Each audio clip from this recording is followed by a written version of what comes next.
ఇప్పుడు ఎందుకు ఆ కిటికీ తలుపులు తీస్తావు? మూసి.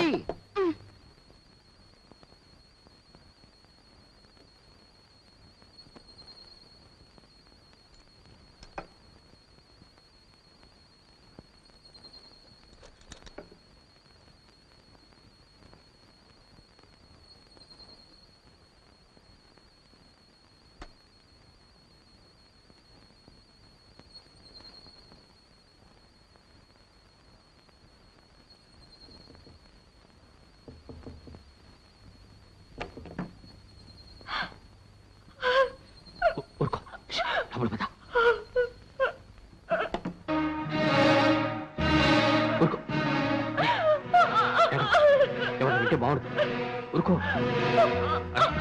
ఉరుకో నేను వచ్చేసానుగా. ఉరుకో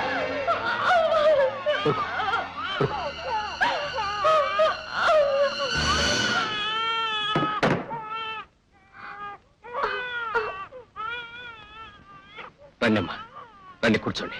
నా ఇంట్లో నాకే మర్యాదలు చేసే స్థితికి వచ్చావన్నమాట.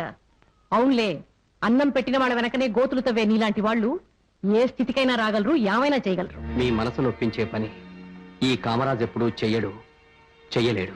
అలా అనుకుని ముక్కు మొహం తెలియకపోయినా నా ఇంట్లో నీకు ఆశ్రయం ఇచ్చాను, కన్న బిడ్డ కంటే ఎక్కువగా ఆదరించాను. కానీ ఇప్పుడు మిమ్మల్ని ఇద్దరిని ఇలా చూసిన తర్వాత అపాత్రదానం చేశానని బాధపడుతున్నాను. లేదమ్మా, మీరెప్పుడూ అపాత్రదానం చేయరని నేను ఆనాడే చెప్పాను. నీ మెత్తని మాటలతో ఇంకా నన్ను మాయపుచ్చాలని చూడకు. ఎవరు మీరు? ఒకరి తర్వాత ఒకరిగా నా ఇంట్లో ఎందుకు దొరబడ్డారు? ఒకరికొకరు ఏమీ తెలియనట్టుగా, ఏ సంబంధం లేనట్టుగా ఇంతకాలం నాటకం ఆడారు.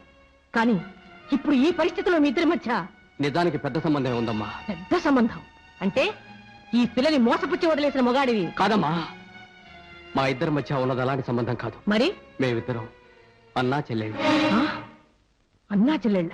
అవునమ్మా, రాధ నా చెల్లెలు. చిన్నప్పటి నుంచి తల్లి తండ్రి నేనే అల్లారు ముద్దుగా పెంచుకున్న నా ఒక్కగానొక్క చెల్లెలమ్మా. భేష్, ఇంతకు ముందు నీకెవ్వరూ లేరన్నావు, ఇప్పుడు ఒక చెల్లెలికి అన్నయ్యనంటున్నావు. ఇంకా కాసేపు ఉంటే ఇంకో అమ్మాయిని చూపించి ఇవిడే నా భార్య అంటావు. నేనెలా నమ్మడం? నమ్మక తప్పదమ్మా. మీ నమ్మకం మీదే నా చెల్లెలి జీవితం ఆధారపడింది. మీరు నమ్మితేనే నేను నా చెల్లెలు బ్రతికుండగలం, లేకపోతే అవమానం భరించలేక ఆత్మహత్య చేసుకోవాల్సిందే. అమ్మా, నా చెల్లెలి జీవితంలో పువ్వులు పూసినా నిప్పులు కురిసినా మీరే బాధ్యులు. బాగుంది, ఏదో మా వెంకటేశ్వరరావు చెప్పాడు కదా అని నా ఇంట్లోకి రానిచ్చాను. దాన్ని నీ చెల్లెలు చేసుకుని నన్ను నమ్మమంటున్నావు.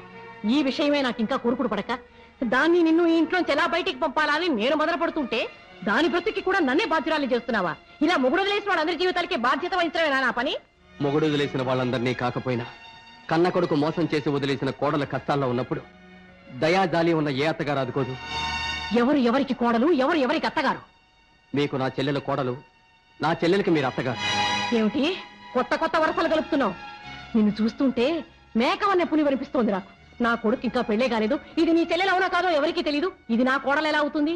అవుతుందమ్మా. పెళ్లి కాకుండానే మీ అబ్బాయికి పెళ్ళాం గాని పెళ్ళామైంది. ఆ తప్పుకి ఇప్పుడు మెళ్ళలో తాళి లేకపోయినా ఓ బిడ్డకి తల్లయింది. సొంత అత్తగారి ముందే దోషిలా నిలబడి దేహి అని అర్థించవలసిన పరిస్థితి ఏర్పడింది. ఇంత జరిగిన తర్వాత ఏదో ఒక రోజున మీ కోడలు కాకపోదు. నువ్వు చెప్తున్నది నాకేమీ అర్థం కావడం లేదు. అర్థం కాకపోవటానికి నా చెల్లెలది కొత్త కథేం కాదమ్మా, చాలా పాత కథే. ఎంతో మంది ఆడపిల్లల జీవితాల్లో ఎన్నోసార్లు జరిగిన కథ. ఏమిటా జరిగిన కథ? మీ అబ్బాయి రాంబాబు హైదరాబాద్ లో మీ అక్కగారి కొడుకు లాయర్ వెంకటేశ్వరరావు గారింట్లో ఉండి చదువుకుంటున్నాడు కదా. అవును.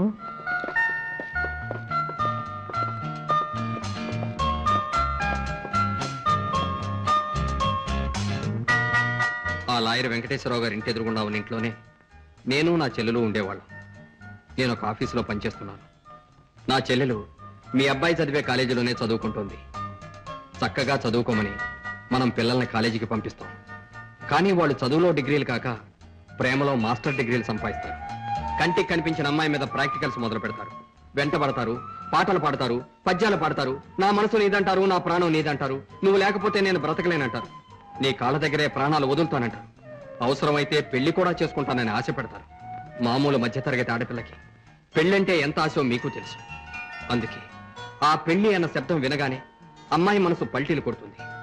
అంతవరకు తల వంచుకొని కాలేజీకి వెళ్లి వస్తుండే అమ్మాయి తలెత్తి అబ్బాయి వైపు దొంగ చూపులు, అవే ప్రేమ చూపులు చూడటం మొదలు పెడుతుంది. పెళ్లి చేసుకుంటానని ధైర్యంగా చెప్పిన అందమైన అబ్బాయి వెంట ఎక్కడికి వెళ్ళటానికైనా సిద్ధపడుతుంది. వద్దు వద్దు ఇది తప్పు అంటూనే వయసు వేడిలో తొందరపడి ఆ కాస్త సుఖాన్ని అబ్బాయికి అందిస్తుంది. ఆ తర్వాత ఇంకేముంది?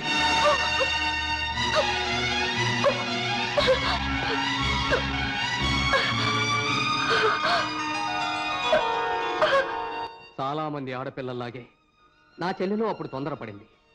ఆ తర్వాత కంగారు పడింది. రాంబాబుని ప్రాధేయపడింది. తనను పెళ్లి చేసుకోమని చేతులు కాళ్ళు పట్టుకొని బ్రతిమాలింది. చేతులతో నెట్టాడు, కాళ్లతో తన్నాడు, చీ పొమ్మన్నాడు, మరింకేదో అన్నాడు. ఆ మాటలు నా చెల్లెల గుండెల్లో సూటిగా నాటుకున్నాయి. పరువు గల ప్రతి ఆడపిల్ల ఆ క్షణంలో ఏం చేస్తుందో నా చెల్లెలు అదే చేసింది.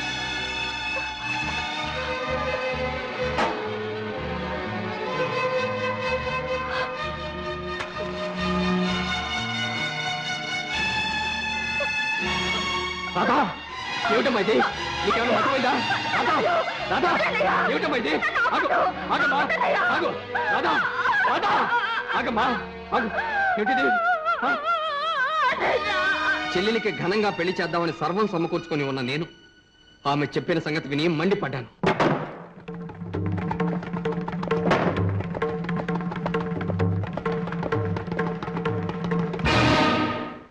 అడ్లే, నేను ఇంట్లోకి వెళ్ళాలి. నీకు మా ఇంట్లో ఏమిటి పని? పెళ్లి పని. ఈ ఇంట్లో ఒకరికి పెళ్లి చేయాలి. పెళ్లిళ్ళు చేయడానికి నువ్వు పెళ్లిళ్ళు పేరావా?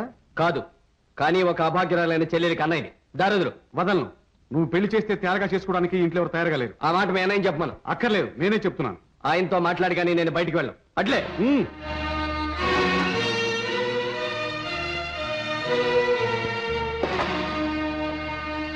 గోడలు దూకే వాళ్ళని దొంగలు అంటారు. దొంగలతో మా అన్నయ్య మాట్లాడు. దొంగలతో మాట్లాడు, కానీ దొంగలకే తన ఇంట్లో ఆశ్రయం ఇస్తాడు. ఆ దొంగల ఎదురిళ్ళ కన్నాలు వేస్తుంటే చూసి చూడనట్టుగా ఊరుకుంటాడు. ఇక్కడ దొంగలు లేరు, కన్నాలు వేయవలసిన అవసరం ఇక్కడ ఎవరికి రాదు. కప్పదాటుడు మానేసి అసలు విషయాన్ని రావడం చాలా మంచిది. నువ్వు నా చెల్లెలికి మొగుడువు కావాలి. అడ్రస్ లేని వాళ్ళందరికీ మొగుడు కావడానికి నాకు నీలాగే అడ్రస్ లేనుకున్నావా? నీకు అడ్రస్ లేదని ఎందుకు అనుకుంటాను? చాలా పెద్ద అడ్రస్ ఏ ఉంది.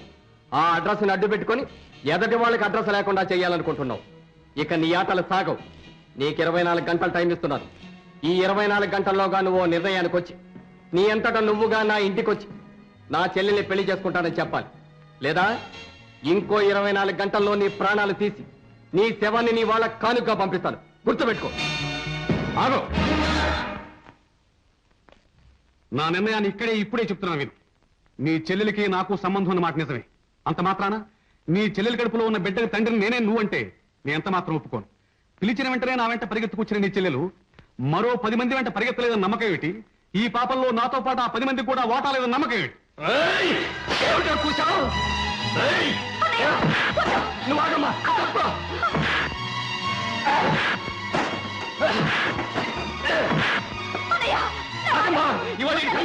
ఏమిటిది?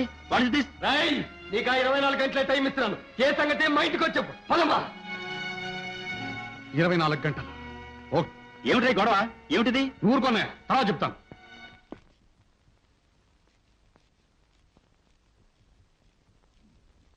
అమ్మా రాధా, నేను అలా బజార్కి వెళ్ళొస్తానమ్మా. నువ్వు జాగ్రత్తగా తలుపు వేసుకొని లోపల ఈ వేళప్పుడు బయటికి ఎందుకన్నా? పర్వాలేదమ్మా, ఇప్పుడే వచ్చేస్తాను.